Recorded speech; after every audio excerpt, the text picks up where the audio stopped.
Alright, assalamu alaikum everyone. Welcome back to Pepe update today. So first of all, I want to show you Bitcoin because right now Bitcoin is making some sort of a double bottom here, and it's time for Bitcoin to kind of break out, and hopefully we're looking for Bitcoin to push from there to there. So we're looking for $63,000 one more time, which actually is going to reflect on Pepe as well because you're having the very similar pattern as that of Bitcoin. So Pepe and Bitcoin are actually handshaking one another, right?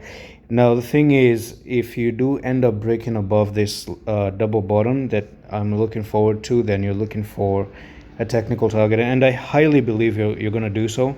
So you're going from there to there, and you're looking for something from this to this and a technical target of 12383. So hopefully you're looking for a further push up, which is going to be 26%.